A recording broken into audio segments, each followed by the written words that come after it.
porque había dado el primer amor. Aquel amor, hermano, intenso, que no nos importa lo que nos vaya a suceder, nosotros vamos con toda la alegría, con todo el gozo. Y eso se pierde en la iglesia. Se pierde el interés. Cuando una persona es recién convertida, quiere saber de la palabra de Dios, quiere nutrirse, quiere edificarse, quiere, e incluso pregunta y dice: hermano, ¿cómo voy a hacer para servir? ¿Qué debo hacer para bautizarme? ¿Se recuerdan cuando el etíope es bautizado por Felipe? ¿Cuántos recuerdan esa historia en el libro de Hechos? ¿Qué había en ese etíope? Cuando él le dice: ¿y ahora qué impide que yo me bautice? Ese es el primer amor. A él no le interesó, hermano, quién era, a él no le interesó quiénes lo iban a ver. Él se preocupó por quedar bien con lo que el evangelio que a través de Felipe le había llevado. Él le dice, ¿verdad? ¿Y qué impide? Así, hermanos, es el primer amor. No hay nada ni nadie que detenga el venir, postrarnos delante de la presencia de Dios, el venir y predicar la palabra de Dios. Anteponemos ante todo al Señor Jesucristo. Ese es el primer amor. Entre los enamorados sucede. No hay consejo, hermano, que pueda quitar el anhelo de una persona enamorada por otro. Se le aconseja: vas lejos, te va a pasar tal cosa. En su primer amor ahí van con todo, hermano. Ahí asustan, no importa, ahí van. Así debe de ser el primer amor del creyente y el Señor Jesucristo. Así, sin que no hay nada mayor, no hay más cosa más grande que el seguir.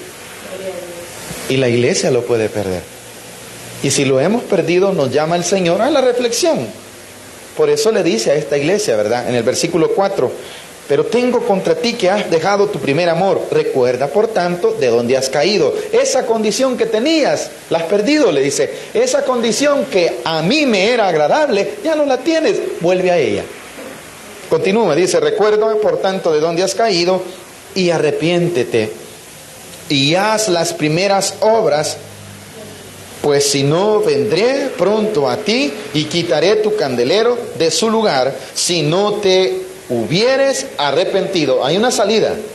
Dios es tan amoroso que cuando estamos en pecado, hermano, nos señala el pecado, pero no nos lo señala para acusarnos y para condenarnos, sino que nos señala lo malo que estamos haciendo y a la misma vez pone la salida, pone la alternativa que usted y yo tenemos que tomar. Y eso es lo que el mundo a veces no entiende. Los hermanos les gusta acusarnos, ¿verdad? Que andamos en pecado, que nos gusta tal cosa. No, es el amor de Dios que te está haciendo ver lo incorrecto. Y te hace ver lo incorrecto, pero a la misma vez te da la salida. ¿Eso quién lo hace? Solo el amor de Dios. El hombre no, el hombre solo te acusa. El hombre es como el enemigo.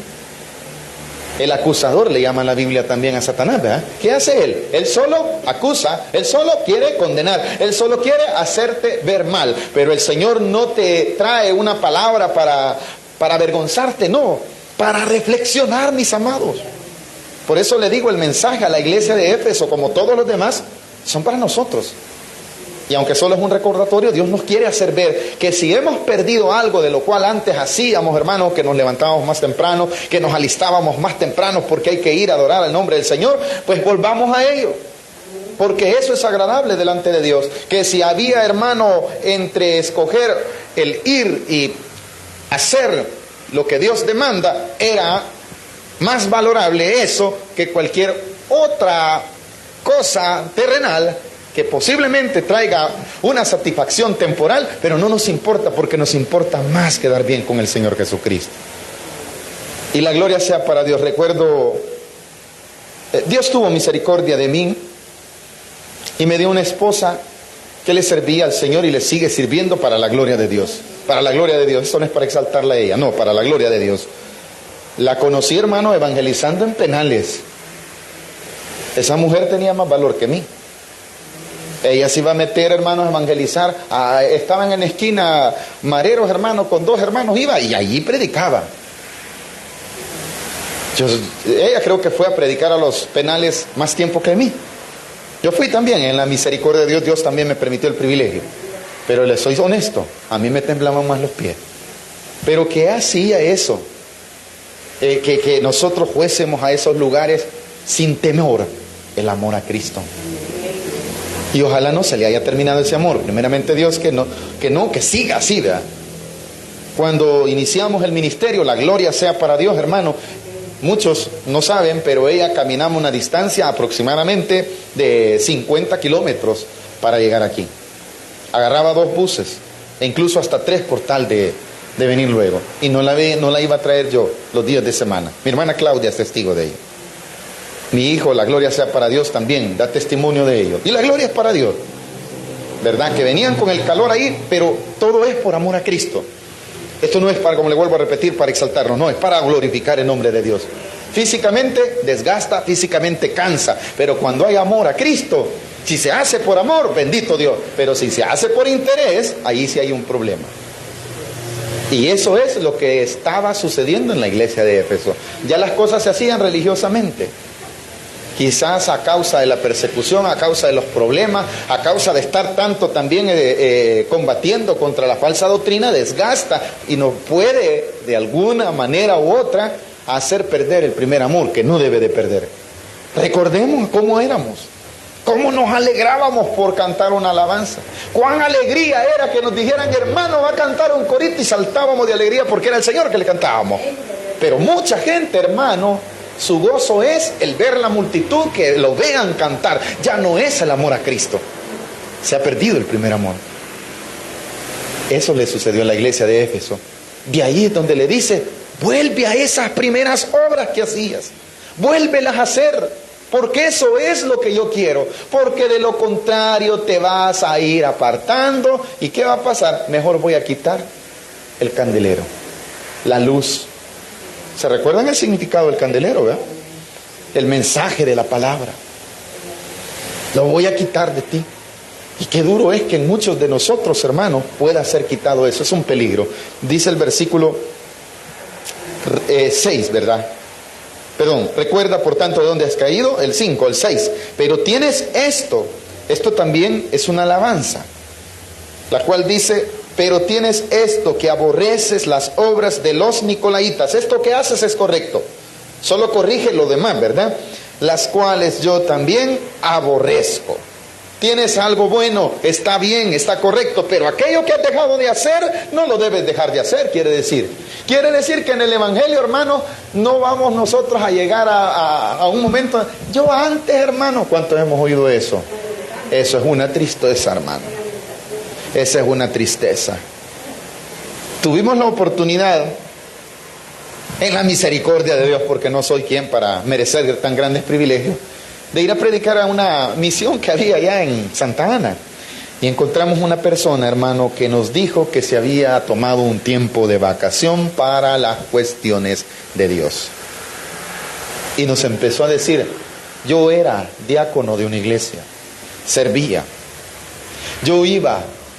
Hermano, eso es lamentable. Y ahora le decimos, ahora me he tomado un tiempo. Ese es el peligro. Nosotros decimos habernos tomado un tiempo. Si la misericordia de Dios no se toma un tiempo, es permanente en nosotros. ¿Qué tal si Dios dijera, me voy a tomar un tiempo, ya no le voy a dar aire a este cipote, ya no le voy a dar aire a este predicador, no me voy a tomar un tiempo, ¿verdad? No le voy a dar misericordia. ¿Qué pasaría si Dios no me diera misericordias? Como dice el Salmo, ¿verdad? Si Jehová no hubiera estado con nosotros, nos hubieran triturado el enemigo. Así dice. El torrente nos hubiese pasado por encima y hubiésemos sido anegados, nos hubieran pasado por encima las aguas. Amén. ¿Por qué nosotros llegamos a cometer eso? Porque se nos olvidan las primeras cosas. Aunque hayan cosas que todavía las retenemos, ¿verdad? Pero no basta con eso. Es necesario entonces, ¿qué está enseñando el mensaje de la iglesia de Éfeso? Constancia, perseverancia. No vamos a... Yo antes iba a evangelizar, hoy ya no, hermano. Vaya. Yo antes leía la Biblia, hermano, hoy ya no, hoy leo el diario. Todas esas cosas. Y podemos poner de pretexto, pero todavía hago. No basta solo eso. Es necesario volver a ese primer amor. ¿Estamos aprendiendo, iglesia? Versículo 7. El que tiene oído, oiga lo que el Espíritu dice a las iglesias. No es el pastor, no es el mensajero, es el Espíritu que habla a través del mensaje. Por ello usted no debe de venir a poner la mirada a quién va a predicar. Uy, ¿a quién pusieron a predicar? Uy, ese no sabe nada, si ni hablar puede, ni a la escuela fue. Hermano, ese hombre Dios lo puede usar a través del Espíritu Santo. En la iglesia central creo que todos conocemos al hermano Elías. Un hermano que él no es estudiado en cuanto a una persona preparada en lo secular. Solo aprendió a leer y escribir. Tiene su grado, pero para poder tener, hermano, esa autoridad que Dios le da cuando predica, a mí me edifica. Nuestro hermano Jaime Marroquín, la gloria sea para nuestro Dios. Es un hombre también, hermano, que si usted le pregunta, no es para denigrarlo, sino que la gloria es para Dios, que interpreta la Biblia hasta mejor a veces que una persona que se ha preparado. Es tan bíblico, hermano, las personas que Dios usa a veces cuando hay entrega, y la gloria sea para nuestro Dios. Y a veces nosotros que tenemos herramientas no las utilizamos y nos excusamos, ¿no? No son ellos los dueños del mensaje, ellos son los instrumentos que el Espíritu Santo usa nada más. Si yo vengo, no, hombre, el hermano, si el hermano ni leer puede, hermana.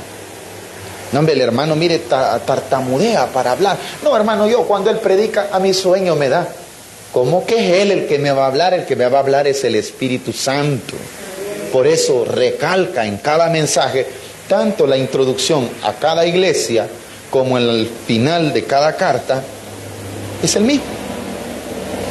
Le dice en el principio que quien le habla es el Señor Jesucristo.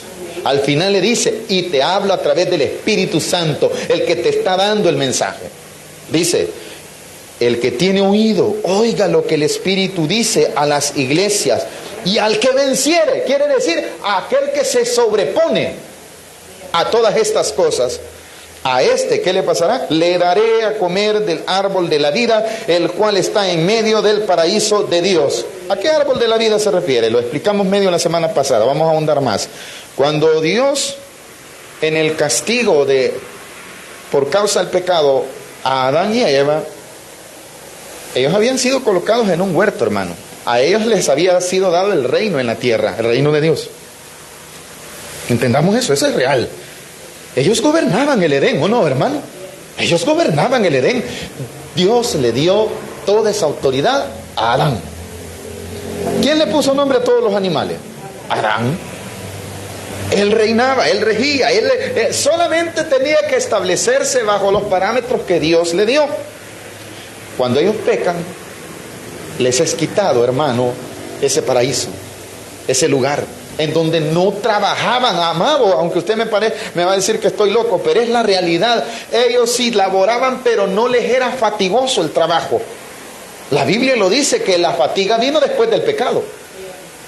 Entonces, cuando ellos son quitados de ese Edén o de ese paraíso, dice la palabra de Dios que había allí un árbol, y para que ellos no alcanzase ese árbol, Dios pone ángeles a custodiar para que no alcanzaran el ¿qué? La eternidad que ya les había sido otorgada. Pero ellos la perdieron ¿cuándo?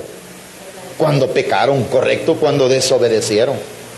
Entonces ellos pierden la oportunidad de tener la eternidad. Ahora la eternidad es un beneficio dado por medio de Cristo Jesús. Podemos tener nosotros eternidad. Pasamos la muerte siempre, pero por creer en Cristo Jesús, la eternidad está para cada uno de nosotros. Entonces le dice, al que venciere tiene garantizada esa eternidad. ¿Por qué?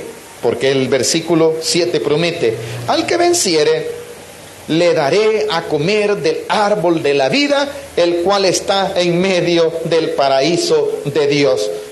Eso es una promesa solamente para ¿quiénes? Para todos los que venzan, para los que se arrepientan, para los que entiendan y reconozcan lo que Dios demanda.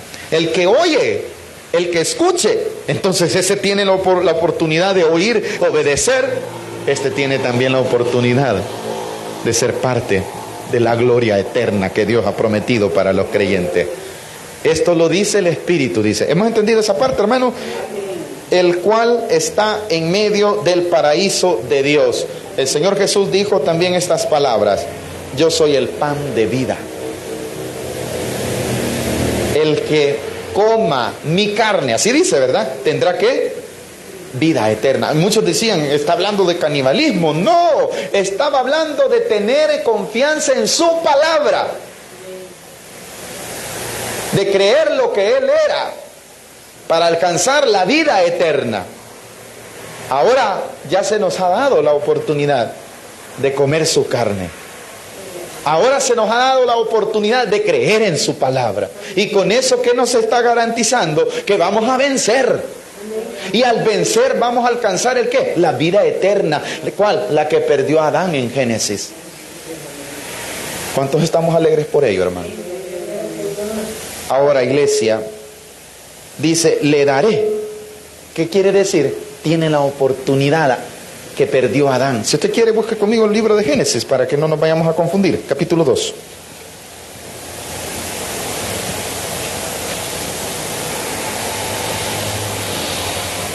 Ese es el primer libro de la Escritura.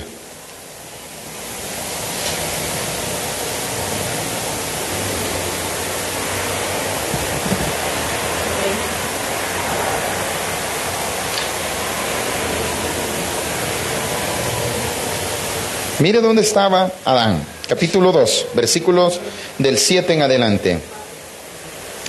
Dice, entonces Jehová Dios formó al hombre del polvo de la tierra y sopló en su nariz aliento de vida, y fue el hombre un ser viviente. Y Jehová Dios plantó un huerto en Edén al oriente, y puso allí al hombre al que había formado. Y Jehová Dios hizo nacer de la tierra todo árbol delicioso a la vista y bueno para comer, también el árbol de qué estaba allí. ¿A dónde estaba? ¿Cuál árbol? El árbol que ahora está prometiendo el Señor, que a los que creen en su palabra, a los que la oyen, tienen la oportunidad de ¿qué? De comer. ¿Estamos entendiendo, amada iglesia? ¿Qué más dice? Versículo 9, no lo he terminado. Y bueno para comer también el árbol de la vida en medio del huerto y el árbol de la ciencia del bien y del mal. Todo estaba ahí. Avance un poquito más, capítulo 3.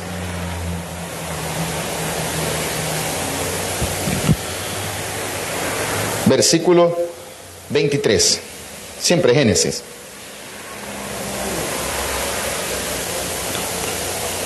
Leamos desde el 22. El hombre ha pecado, Dios tiene misericordia, le hace túnicas, esto lo conoce usted. Pero en el 22 sucede algo. Y dijo Jehová Dios, he aquí el hombre es como uno de nosotros, sabiendo el bien y el mal. Ahora pues, que no alargue su mano y tome también del árbol de la vida y coma y viva para siempre. Para que eso no suceda, dijo el Señor, le está evitando, es castigo. ¿O no? Para que no suceda, ¿qué sucede? El 23. Y lo sacó Jehová del huerto de Edén para que labrase la tierra de que fue tomado. Ahí empieza la fatiga. Antes no. En el huerto estaba el árbol de la vida también. Pero cuando él peca ya no tiene derecho. ¿Estamos entendiendo? Terminemos el versículo 24. Echó pues fuera al hombre y puso al oriente del huerto de Edén querubines y una espada encendida que se revolvía por todos lados para guardar el camino del ¿qué? ¿Qué estaba protegiendo el Señor? El hombre ya con pecado no puede alcanzar el árbol de la vida. Pero aquel que ahora en Cristo Jesús se mantiene conforme a la voluntad de Dios, creyendo en Él y así constante, hermano, y si aún ha pecado, hay oportunidad, porque le dice arrepiéntete, ¿estamos entendiendo? Le dice te daré. Al que venciere. Ahora, hermanos, usted y yo somos vencedores en Cristo Jesús. Continuemos, vamos al estudio. Eso solo era una no introducción, sino que no terminamos bien el capítulo 2, versículo del 6 en adelante, no lo habíamos terminado. Capítulo 2, Apocalipsis, ahora sí, versículo 8. este es el nuevo mensaje a otra iglesia. Y escribe al ángel de la iglesia en Esmirna, el primero y el postrero, el que estuvo muerto y vivió, dice esto. Nuevamente, como volvemos a recalcar, cada mensaje a cada iglesia tiene una forma en la que el Señor Jesús se identifica. Él se pone como el dueño del mensaje, el que va a hablar soy yo, dice. Y al final también termina diciendo, es el Espíritu. ¿Por qué? El Espíritu Santo es el mismo. Y lo que está diciendo es que están en sintonía. Y que ellos son los dueños del mensaje. Quien te va a hablar, le dice a la otra iglesia, esta Esmirna, era otra iglesia situada en aquella misma región, 60 kilómetros después de Éfeso. Y a esa iglesia le vuelve el Señor a hablar como a Éfeso. Y se identifica con atributos que le pertenecen a Dios. El primero que dice, escribe al ángel la iglesia en Esmirna, el primero y el postrero. Quiere decir, el alfa y el omega. Está hablando también de ¿qué? De un atributo que se conoce como la eternidad. No hay principio ni hay fin. El primero y el postrero. El que estuvo muerto y vivió, dice esto. ¿Quién es este, el que estuvo muerto? Jesucristo. ¿Y qué pasó con él? Está muerto. No, está resucitado. Y vivió, dice esto. Yo conozco tus obras y tu tribulación. Esta iglesia, hermano, Esmirna, la palabra Esmirna quiere decir mirra. Lo que usted conoce como mirra. Y la mirra era parte, hermano, de uno de los elementos con los que se fabricaba el incienso que se sacrificaba en el templo, en el tabernáculo. Ahora, hermano, la palabra mirra también es sinónimo de quebranto, sufrimiento. Y esta iglesia habla de tribulación, sufría de tribulación. Pero es una de las iglesias a las cuales no se le recrimina nada, a pesar de que tiene sufrimiento. Esmirna.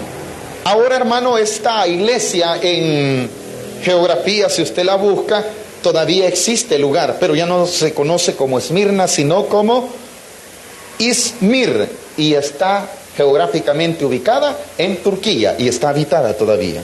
La ciudad, ¿verdad? La ciudad de Esmirna. Allí, hermano, inició una iglesia que se llamaba Esmirna. A esa iglesia le escribe el Señor lo siguiente: yo conozco tus obras y tu tribulación y tu pobreza. Era una iglesia, hermano, de escasos recursos económicos.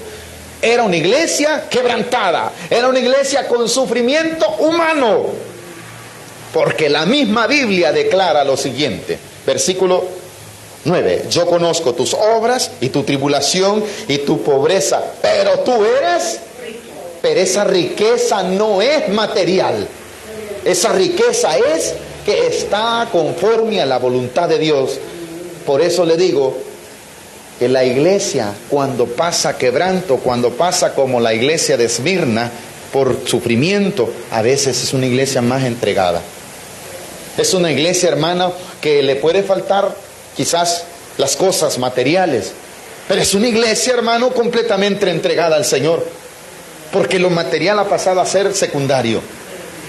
Porque ante todo, esta iglesia, hermano, quizás no tenga las comodidades, quizás no tenga muchas cosas, quizás tenga hasta quebranto, quizás tenga problemas de salud, tenga dificultades, pero hay algo, hermano, que no perdió, y es la firmeza en la fe en Cristo Jesús, la cual el mismo Señor recalca, aunque está entre paréntesis, y dice: tú eres rico. Como lo dice también el libro de los Proverbios, ¿verdad? Hay hombres que tienen muchas riquezas, pero son pobres, ¿verdad? Y hay muchos que no tienen nada y son ricos. Esa riqueza no es material la que tenía esta iglesia. Esta iglesia, hermano, sufría persecución. Esta iglesia era tribulada. Esta iglesia, ¿y sabe dónde había sido colocada? En esa ciudad en donde había mucho enemigo. Leámoslo todo para ir después desglosamos uno por uno. Capítulo 2, versículo 9, estamos, ¿verdad? Yo conozco tus obras y tu tribulación y tu pobreza, pero tú eres rico. y la blasfemia de los que se dicen ser judíos y no lo son, sino sinagoga de Satanás. No temas en nada lo que vas a padecer. He aquí el diablo echará a algunos de vosotros en la cárcel para que seáis probados y tendréis tribulación por 10 días. Sé fiel hasta la muerte y yo te daré la corona. ¿Qué recriminación vemos a esta iglesia? Ninguna. No tiene ninguna recriminación. Pero el ambiente en el cual ella vivía era un ambiente, hermano, de acoso, de acechanza. Y muchos de nosotros, ay, hermano, yo no voy a venir a la iglesia porque hubiera que un montón de problemas que me han venido. Hermano, hubiera vivido en Esmirna, en donde verdaderamente habían problemas. Si nos diéramos cuenta, hermano, en tiempos en los cuales esta iglesia, Dios a través de Juan le escribe a esa iglesia, ¿sabe qué sucede, hermano? Esta iglesia, hermano, era gloriosa. Pero pasaba, no tribulaciones como las de nosotros, risa le diera a esa iglesia, hermano. Las tribulaciones de nosotros, risa le diera. Hermano, no voy a ir a la iglesia porque tengo un poquito de gripe. Imagínese, hermano. Tengo gripecita, no, hermano, ay, no. ¿Qué van a decir los demás hermanos? Ay, hermano. ¿Qué dice que tenía esta iglesia en el versículo 2?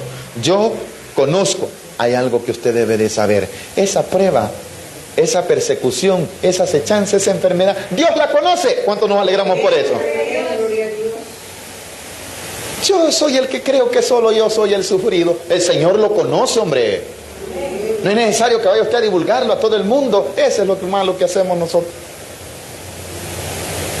Dijo un pastor, a veces nosotros mismos nos conmiseramos y mendigamos amor, cuando la iglesia debería de saber que no necesita más amor que el que Cristo le dio ya. No ande buscando amor en los vecinos, en los familiares. Hay quienes, hermanos, para que sean encajados, ¿verdad? Y sean aceptados, se van haciendo como ellos son, para que me acepten. Es mendigar amor.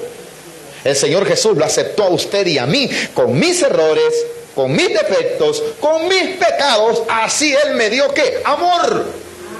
¿Por qué voy a mendigar amor de la familia? Ay, hermano, la familia no me habla, no me quiere, hermano. Viera cómo me miran, hermano. ¿Para qué anda mendigando amor usted? Si aquella iglesia, hermano, no le interesaba si la aceptaban como era. Ella era acosada, dice la iglesia, ¿verdad que era acosada? Pero el Señor conocía ese acoso. El Señor conoce tus problemas y los míos, quiere decir. Llévese esa palabra del versículo 9. Yo conozco tus obras y ¿qué más? Y tu tribulación. El Señor conoce lo que sufre Él. El Señor conoce lo que sufrimos todos. Conoce lo que sufren incluso los que no vienen si perseveran. El Señor conoce ese sufrimiento. Pero eso a veces nosotros no lo consideramos. Lo pasamos por alto. Llegamos a creer que en nuestro quebranto estamos solos. No estamos solos. Y nos hacemos, como dijo alguien, suena hasta feo, ¿eh? La víctima. Ay, hermano, esta iglesia no era así, porque esta iglesia era rica, tribulaciones tenía. No le importaba, hermano, su Dios era su Dios, su Señor era su Señor. A la hora de adorar, a la hora de, hermano, de identificarse como hijos de Dios, allí estaban. Esa era riqueza, el Señor se la resalta. En el mismo versículo dice así, ¿verdad? Yo conozco tus obras y tu tribulación, que también, y que no tienes ni para las tortillas. Esa es tu pobreza, tu escasez. Él sabe, hermano, nuestra escasez. Pero en medio de todo eso tienes algo que yo valoro. Esa fe, ese amor, esa llenura del Espíritu Santo. Eso es riqueza. Pero la iglesia, lastimosamente, en este tiempo es al revés. Si no hay salud, si no hay dinero, no hay cristianismo. Ese Dios al que usted le sirve no es así, hermano. ¿Qué es eso de andar pobre, hermano? A esta iglesia el Señor le conocía su pobreza. Pero esa pobreza no era pretexto para hacer la voluntad de Dios. Y nosotros ponemos a veces eso de pretexto. No tengo dinero, hermano. ¿Cómo que dinero le piden a la gente, hermano? No voy a la iglesia, hermano, porque no. Yo conocí a un hermano aquí Lastimosamente ya partió con el Señor. Y decía que a veces no venía al culto porque no tenía que ofrendar. Y aunque me dolió decírselo, hermano, Dios no necesita su ofrenda, le dije yo. Dios necesita su corazón. Y muchos hermanos le dijeron eso. ¿Acaso, hermano, no conoce Dios mi pobreza? ¿Acaso Dios está necesitado de mi dinero? ¿Te creen que Dios necesita un 5 mío, hermano? Si ni son ni míos, Él me los ha dado, hermano. Yo soy pobre, Él es el rico. Pero cuando yo soy lleno del Espíritu Santo, cuando yo hago la voluntad de Dios, cuando tengo la fe que debo de tener, cuando tengo el amor de Cristo implantado en mi corazón, soy rico espiritualmente, hermano. ¿Qué más dice el versículo, hermano? Pero tú eres rico. Y la blasfemia de los que se dicen ser judíos y no lo son, sino sinagoga de Satanás. Yo los conozco, dijo el Señor. Yo conozco tu pobreza, yo conozco tu tribulación, yo conozco tu tribulación. Yo conozco a aquellos que dicen que son judíos y no son nada. Lo está diciendo el Señor, ¿verdad? Yo conozco a esos que dicen que son cristianos y son una sinagoga del diablo. Eso dice la palabra sinagoga de Satanás, ¿verdad? Ahí se reúnen, pero no para adorarme a mí, dice el Señor. Ahí se reúnen, pero para hacerte la vida imposible. No te preocupes, yo los conozco, le dice. Por eso le vuelvo a repetir, esa ciudad estaba llena de judíos acosadores, hermano. Y usted a veces dice, ay, hermano, donde yo vivo solo yo soy cristiano. Viera que yo por eso la Biblia la traigo bien escondida, hermano, sin vergüenza. Por eso, hermano, la Biblia la ando en el teléfono. Pena le da quizás andar Biblia. A mí me han dicho atrasado, no, si la Biblia la puede tener en tablet, hermano. Usted debería tener un en el púlpito, una tablet, una laptop, hermano. Hermano, tener aquí me va a distraer. ¿O no, iglesia? Esta iglesia, a pesar del acoso de aquellos que decían ser judíos, los judíos siempre han sido enemigos del cristianismo. Amén. Y en medio de todo eso vivía una iglesia rica en espíritu. Y ellos no se jactaban de eso. El Señor conocía ese acoso. Versículo 10. Hay un aliento en vez de haber un rechazo. En vez de haber una exhortación, ¿sabe qué hay? Una alabanza. ¿Sabe qué hay? Una palabra de aliento. ¿Ven, hermanitos? ¿Y qué encontramos nosotros en el mundo? En el mundo no vamos a encontrar aliento, hermano. En el mundo vamos a encontrar, vaya, vos ya te estás muriendo, ya deberías de morirte vos. Si vos hasta nos quitas aire. Pero Dios no, hermano. Dios nos da todo su amor, nos da su aliento, nos da fuerza. ¿Qué le dice a la iglesia? Te voy a hacer rica materialmente, te voy a quitar la tribulación. No. Miren, mis amados, Job era justo, ¿cuántos sabemos eso? Y lo hizo pasar por pruebas el Señor, ¿verdad? Porque Él es soberano, porque Daniel mismo lo dice. Y a los habitantes de la tierra Él puede hacer como Él quiere, porque Él es soberano. A la iglesia, Esmirna, no el Señor la hizo, le dio las pruebas, no, las pruebas se las hacía Satanás, el Señor ya lo sabía. Lea conmigo, por favor, el versículo 10. No temas en nada. Lo que vas a, no le va a quitar el sufrimiento. O sea, lo va a quitar.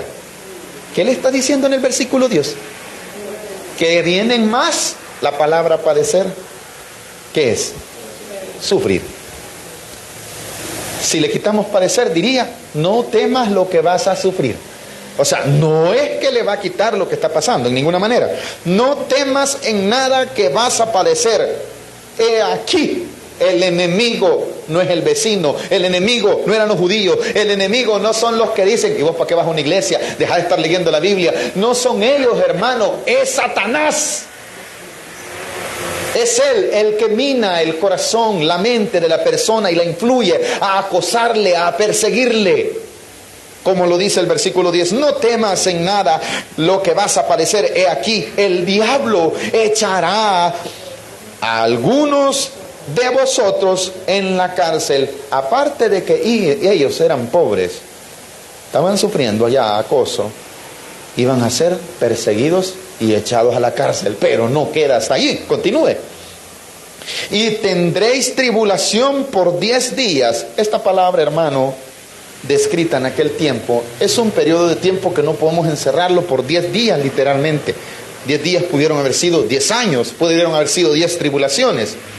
El tiempo que Dios quiera, quiere decir, Él lo ha establecido. Hermano, a ver, ¿hasta cuándo? Hasta que Dios le dé la gana, hombre. Amén, hermanitos. Aunque no nos gusta. Hermano, usted por eso no siguen los hermanos, que no queremos que nos sigan, queremos que sigan a Cristo. Hermano, ese hermano nunca se va a sanar. Si Dios no quiere, no se va a sanar. Pero yo no le puedo decir que Dios no está con él solamente porque está padeciendo. Aquí dice que esta iglesia estaba tribulada, estaba desechada, estaba pasando pobreza. ¿Y qué le viene? Más sufrimiento. ¿Por cuánto? Por el tiempo que Dios haya estipulado. Pero era rica espiritualmente, y esa riqueza espiritual, con ella tenía todo. Continúe. Por 10 días. Sé fiel. ¿Hasta dónde? Sé fiel hasta la muerte, y yo te daré la corona que está ofreciendo el Señor. No importa, quizás hasta vas a morir, pero si mueres fiel y creyendo, te daré la recompensa. Ese es el final de todo cristiano. Sé fiel hasta cuándo. ¿Cuándo va a durar el sufrimiento? Ya no son 10 días, es toda la vida. Hasta entonces, ¿qué debo de ser yo? Fiel. ¿Y qué recibiré? ¿Y cuál es la corona de vida, hermano? La vida eterna también. Entonces, no importa lo que suframos aquí, porque no hemos de padecer por causa de Cristo, si vale la pena, la vida eterna, donde ya no habrá más sufrimiento, donde esa riqueza que es ahora, hermano, el creer, el amar, el tener fe, me dará la vida eterna. Sé fiel, no ceda a pesar del acoso, no ceda a pesar de la escasez, no ceda, hermano, a pesar de la acechanza, a pesar del quebranto, a pesar de la tribulación. Sea fiel hasta la muerte, porque la vida eterna no se la va a quitar esa tribulación, quiere decir. Ese dolor, esa enfermedad, hermano, eso que sufrimos, eso no nos va a quitar lo que ya Dios tiene preparado para nosotros si somos fieles. ¿Cuántos fieles habemos aquí? Pero ¿hasta cuándo hay que ser fiel? Hasta la muerte. Nuevamente habla de perseverancia. Terminemos. Y yo te daré la corona de vida. El que tiene oído, oiga lo que el Espíritu dice a las iglesias. Nuevamente, el mismo estribillo le podríamos llamar, o el mismo párrafo descrito en los demás mensajes. El que tiene oído, oiga lo que el Espíritu dice a las iglesias. El que venciere no sufrirá daño de la segunda muerte. Hay una garantía. La primera muerte es la muerte física, la que todos vamos a sufrir. Amén, hermano. Pero ¿de cuál muerte segunda está hablando entonces? Aquella, hermano, en la cual ya no habrá, porque creyó en Cristo y tiene garantizada el ¿qué? La vida eterna. Quiere decir que la muerte no estará sobre usted, ni tendrá potestad ni autoridad sobre aquel que haya creído en Cristo. Este no sufrirá la segunda muerte, porque al resucitar no volverá a morir. ¿Estamos entendiendo? No volverá a morir. Vale la pena entonces ser fiel. Encontramos en los capítulos 2, versículos del 8 al 11, algún rechazo, alguna recriminación. No. ¿Qué encontramos? Encontramos quebranto, sufrimiento. Pero en ese quebranto, si hay fe, hay amor, hay esperanza, hermano, es agradable delante de Dios. Hemos aprendido algo esta noche. Bendito sea nuestro Dios. Dejémoslo hasta aquí, mis amados hermanos. Seamos fieles. Mantengamos. No importa el mensaje de esta iglesia, hermano. Lo que esté pasando en esta vida en contra de nosotros. Hay algo más grande. la gloria eterna, que no la merecíamos y Dios nos la ha concedido. Amén, hermano. ¿Qué importa si aquí nos dejan sin nada? ¿Qué importa, hermano, si aquí quizás hasta nos pueden matar? Nos puede pasar muchas cosas, pero hay un galardón si hemos sido fieles. Y aquí se cumple lo que dice aquella palabra, ¿verdad? Aquella alabanza, perdón. Que dice: si sirvo a mi Señor con amor, me espera más allá, ¿o qué? Un galardón. Si en la tumba estoy y si yo fui fiel, el Señor desde allí me levantará. Eso es para todos, para fieles, que fueron fieles, pasaron tribulación, pasaron angustia, pero mantuvieron su fe puesta en el Señor Jesucristo.